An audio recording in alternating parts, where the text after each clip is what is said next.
వీడియోలో రాజ్యాంగ ప్రవేశికకు సంబంధించి కొన్ని ఇంపార్టెంట్ పాయింట్స్ చూద్దామండి. ఈ పాయింట్స్ డిప్యూటీ ఎడ్యుకేషన్ ఆఫీసర్కి ప్రిపేర్ అయ్యే వాళ్ళకి యూజ్ అవుతాయి, అందరికీ యూజ్ అవుతాయండి. రాజ్యాంగ ప్రవేశిక పీఠిక లేదా ముందు మాట, అవతారిక, ప్రియాంబల్, ప్రస్తావన ఇలా వివిధ రకాల పేర్లతో పిలుస్తారు.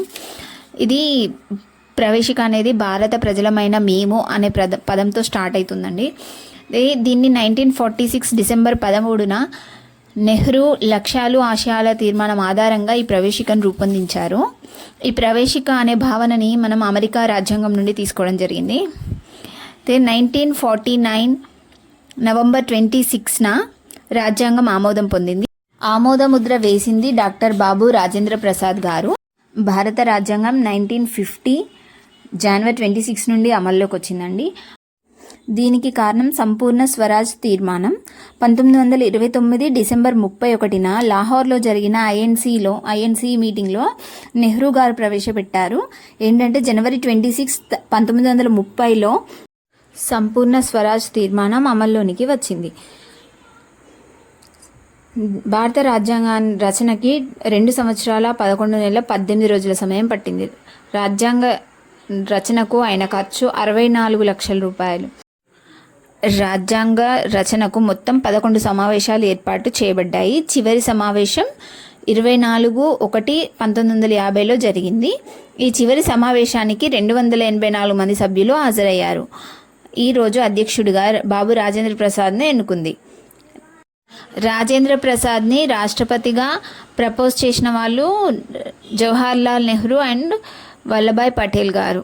జాతీయ గీతం, జాతీయ గేయం రెండింటిని రాజ్యాంగ పరిషత్తు 24 జనవరి 1950న ఆమోదించింది. బాబు రాజేంద్ర ప్రసాద్ గారిని రాష్ట్రపతిగా సూచించింది నెహ్రూ గారు అండ్ పటేల్ గారు. ఈ రోజునే జాతీయ గీతం మరియు జాతీయ గేయం రెండింటిని రాజ్యాంగ పరిషత్ ఆమోదించింది.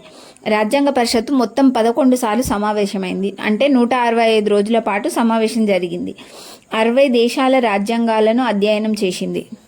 నవంబర్ 26, 1949 రాజ్యాంగం ఆమోదించిన రోజు నుండి అమల్లోకి వచ్చిన అంశాలు ఏంటంటే పౌరసత్వం, ఎన్నికలు, రాష్ట్రపతి ఎన్నిక, పదవీ ప్రమాణ స్వీకారం, తాత్కాలిక parliament speaker and deputy speaker ఎన్నిక, ప్రమాణ స్వీకారాలు ఇవన్నీ 1949 నవంబర్ 26నే అమల్లోకి వచ్చాయి.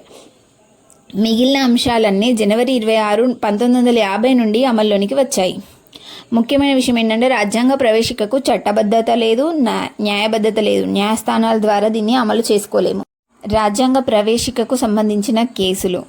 రాజ్యాంగ ప్రవేశిక రాజ్యాంగంలో అంతర్భాగం కాదు అని చెప్పిన case AK Gopalan versus Madras 1951. ఇది రాజ్యాంగ ప్రవేశిక రాజ్యాంగంలో అంతర్భాగం కాదు అని చెప్పింది. బెరుబారి కేసు కూడా 1960 ఇది ప్రవేశిక రాజ్యాంగంలో అంతర్భాగం కాదు అని చెప్పింది. తర్వాత అంతర్భాగం అని చెప్పిన కేసులు ఏంటంటే కేశవానంద భారతి కేసు 1973. ఈ వీడియో కనుక నచ్చితే లైక్ చేయండి, షేర్ చేయండి, సబ్స్క్రైబ్